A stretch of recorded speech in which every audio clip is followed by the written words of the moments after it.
welcome back to part 2 of my Haptics tutorial series. I'll assume that you've watched part 1. If you haven't, look in the video description where you can find a link to part 1. If you're back here in part 2, we'll assume that you've watched part 1 and that you're up and running and that you've had your first haptic experience in Neos and you're looking to understand and know more. In this part, you'll notice in the top right of the screen, I've got the haptic overlay from Haptics. I actually forgot that this was an option for part 1, so I apologize for that, but it's here for part 2. When you see a blue light appearing over a part of the figure that's represented there, that's when the haptics are appearing and being activated. If the light is smaller, it means that they are at a less intensity. With that being said, let's go ahead and get into part 2. Where in part 2 I'll be going over some basic shapes that you can create.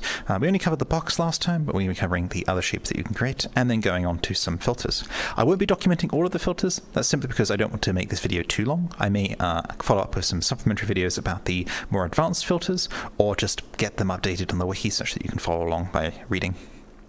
Let's go ahead and get going with those shapes. So if we hop over here into Smooth POV, you'll see that we've got the shapes that you're allowed to use. Well, not that you're allowed to use, you can use other shapes, but these are the shapes which I recommend using. These are all procedural shapes that can be created and played around with inside Neos. Once again, in the video description is that video link to the creator box from scratch, which will help you understand what's going on here a little bit more. So we have the box from the previous video, we have a sphere, a cone, and a cylinder. These are all good for various scenarios, and I'll actually be using various shapes throughout this video, and you'll see various shapes in other haptics related videos that we do in the future, or that I do.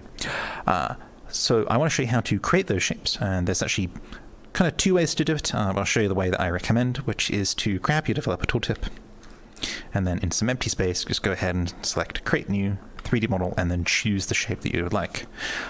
When choosing the shape, do remember that I recommend the box, the cone, the cylinder, or the sphere. You can probably use the capsule and the torus, okay, maybe? Actually, no, the torus is a mesh color, that might not work too well. But I just recommend the ones that I listed, so box, cylinder, sphere, cone. When you create the shape, let's say we create a sphere, you'll see it gets created, and then if you follow the same guide as in part 1, but for this particular shape, then you'll be able to get the haptics working. That is to inspect it. Go to where the collider is, change it to haptic trigger, add the haptic volume to it as per part 1, and then it'll work as a haptic source. Do note, like I just did, when you change the collider, if there's no other static collider, which is why we created a static collider in part 1, you won't be able to grab it anymore. That's really useful to do when you're sort of positioning the shape that you want to use around in the world. Once it's situated in the world, you can go ahead and turn off that mesh render. I'll show you how to do that. I just forgot to do that one. You can turn off the mesh renderer here by just unchecking that box here on mesh renderer, and it'll turn invisible. What that allows you to do is visualize that shape, visualize what it's going to look like within the world, and then make it invisible when you're done and you've got all the haptics sorted. For the purposes of this video, we'll leave everything visible, but when we're creating some more advanced stuff, and particularly taking a look around at the map that we're in, we'll turn off the visuals as well. So that's the shapes done. You can also spawn out the shapes from a folder, which I'd like to show you as well. So if you go ahead and head on over to, give me a second here to get there, and then I'll turn on private UI. Inside the folder called Neos Essentials, which you should all have in your inventory, inside Examples, there's a folder called Haptics Examples, and inside Haptics Examples, you can see there's a subfolder called Basic Shapes, and here are all those shapes. They're literally the same ones that are in front of me. I saved them a moment ago, and you can spawn them out and play with them. They are ready to go. They will cause haptic interactions when you walk into them. Above that, in the root level of Haptics Examples, are a bunch of examples of the filters which I'll be showing here there. Feel free to play around with those outside of this video, as we'll be making the filters from scratch in this video. Let's get going with some filters now. So the first filter I want to cover is called the Haptic Sine filter, and it's one of my favorite filters because it's really easy to understand, and also I can draw it on that board over there and show you what I mean. So what I'm going to do is go ahead and grab a box. I'm going to duplicate this. Turn off private UI so you can't see my camera overview, and then head on over to some empty space so I can talk about the sine filter.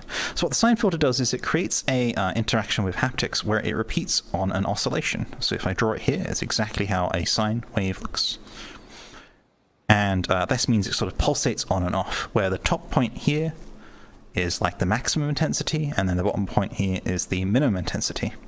Let's go ahead and add that, and I'll come back to the whiteboard and talk about it a little bit more. So with a developer tooltip, we can delete this pen I left over, inspect this cube, and go to Open Inspector, scroll to the bottom here, go to Attach Component, input, haptics, filters, and then Sine Haptic Filter. With Sine Haptic Filter added, you'll see that we've got a bunch of properties here. I'm going to skip over distance scale, axis scale. These were added recently, and I'm not quite sure what they do. So we'll just cover min intensity, max intensity, and frequency. So max intensity is that line I drew previously. It's this line at the top, how much you want it to be at its maximum peak, and then min intensity is how much you want to be at its minimum. So right now I've got 0 and 1, which means it will oscillate between 0 and 1. Frequency is how fast you want this oscillation to occur. So a high frequency will be like this, and then a low frequency will be much more sort of swooping and deliberate. What I want to do is actually emulate something which is very easy to show off and quite easy to experience. Let me just chuck that pen back there. Is if I change the frequency from the default settings here down to 1, and then go ahead and step inside, what we have here is basically an engine. So this here would resemble an engine that's sort of pulsing on and off. Maybe you're inside a big pickup truck, or maybe a more larger engine, such as a tractor, or maybe a lorry. And then you're feeling that pulsing with the engine as it sort of ebbs and flows, exactly how an engine might. It'll be good for anything like this that pulsates on and off. If you change the frequency, it can also resemble something more high frequency. Not quite sure on the examples there. Mostly when it comes to haptics, what I do is I look at what I'm trying to emulate, and then I go ahead and figure out the haptics I want to do there. So you got that is the Sine Haptic Filter. Again, any buzzing that you're hearing is actually the haptic vest going off. I just noticed on my audio monitoring that it was peaking. Apologies if that's a little bit loud. I'll make sure to step out of stuff as we go on. So you got that is the Sine Haptic Filter. Let's now go into the Simplex Noise one. I'm going to go ahead and actually I'll leave that cube. So Simplex Noise creates a smoother or more natural part of noise than the regular sort of randomness. If you think about randomness that computers usually make, it's very, very random. If you've seen what's called a noise map, that's what regular randomness looks like. And then a simplex noise is what is more natural and sort of human orientated. It feels better and looks more natural. So we'll go ahead and create that. Let me hop over here into Smooth POV. I'm actually going to go ahead and just to explain that a little bit better, I just remembered off the cuff that inside our Neos Essentials folder, there's an example of both of those concepts. So here is, first of all, this is noise, just, computer-generated noise. You can see it's very random, there's no uniformity to it. And then here's simplex noise, where there's a little bit more sort of uniformity to it. If this was configured to be a larger scale, then you'd see larger patches of white and black, indicating, larger patches of noise. If that doesn't help, there's a link in the video description to an explanation of simplex noise, but I did want to show that one off. So let's go ahead and get that added. So I'm going to go ahead and get rid of Sine Haptic Filter and then attach component, input, haptics, filters, Simplex Noise Haptic Filter. Simplex Noise allows you to specify a noise scale. I'm going to leave the noise scale as default, a minimum value and a maximum value. Just to keep that noise down on the microphone, I'm going to drop that down to half. Here, when you jump in,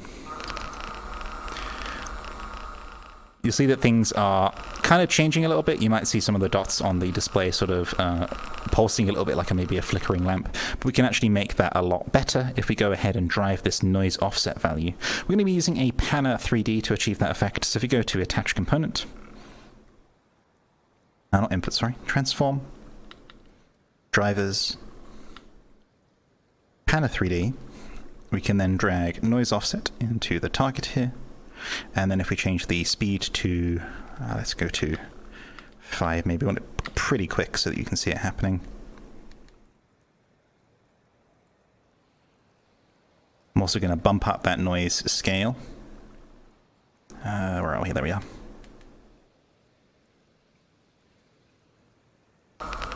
And then hop in, you'll see that we've got what looks like rain happening over the haptic system. And that's actually a perfect example of the haptics there showing what something might feel like and it being pretty darn accurate. The Simplex Noise Filter is great for things like rain. It's also good for things that are, like I said, more natural. Shower over there uses the Simplex Filter as well, because if you imagine the water is hitting you from above, it's hitting you randomly, a little bit like that. There is a pattern to it, but it does feel natural.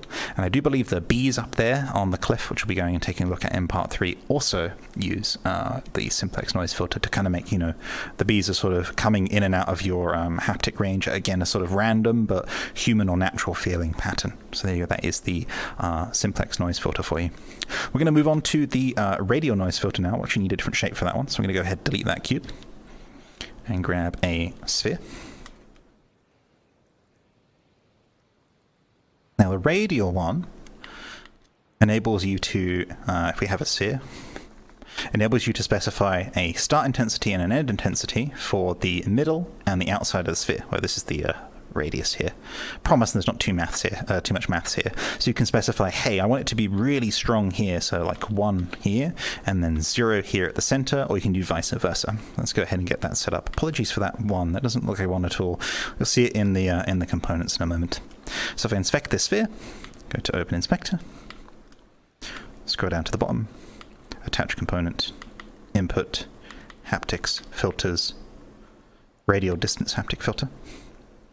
And then what you'll see here is that we have a start radius, which is where the transition should start, an end radius, which is where the transition should end, a start intensity, and an end intensity. I'm going to change the end radius here to 1, and then leave it as it is, because as it is right now, it will be that the center is more dramatic than the outside. So the center here of the sphere is more high-powered than the outside here, which will be weaker. I'm also going to make this sphere bigger. It's very important when you're playing around, especially with the distance-based ones, that you have a sufficient enough size. Do you remember that your avatar is, you know, it's you, it's the size of you, so in some cases the shapes need to be larger to accommodate you know, the better transition here. If they're too small, then the transition won't be able to be felt that much. So again, here, if we go ahead and walk into, we should see quite strong here on the outside. And then as I enter towards the center, actually, hold on, I need to set that back to 0.5. I think I made an error there. Which does happen sometimes. There we go.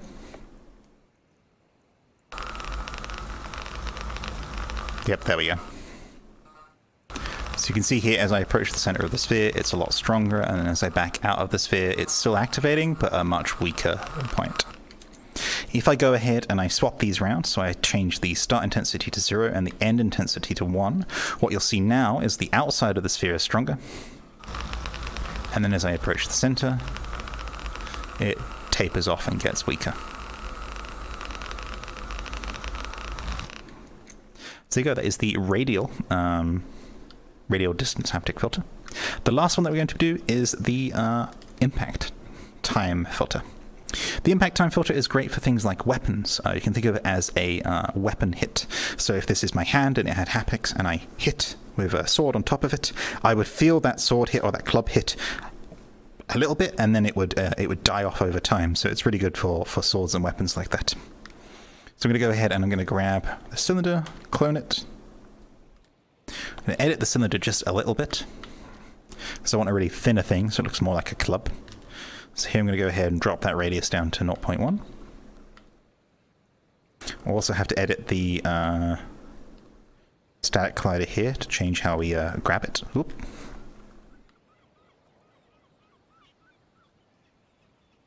And then we can go ahead and attach the filter. So attach component, input, haptics, filters, impact time haptic filter. And here, it will add a default setting, which basically will trigger the haptics for 1 second upon impact. So I get hit, I feel the haptics, and then they tail off. So you can see that here with start time is 0, as in when I'm hit, end time is 1 second, so 1 second after I'm hit. Start intensity is 1, and then end intensity is 0. So that'll be hit, start at 1, 1 second later, down to 0. So we can see that one here. If I hit myself successfully in the chest,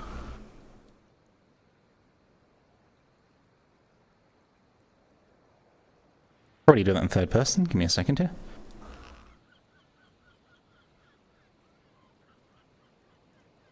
And there you go. That is the impact time haptic filter. So yeah, that is it for part 2. Like I said, I know I didn't cover all of the haptic filters, but I should give you enough to start playing with those haptic filters.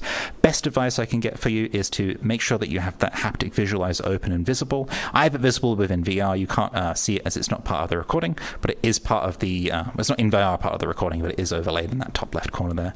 Makes it really easy to see what's going on.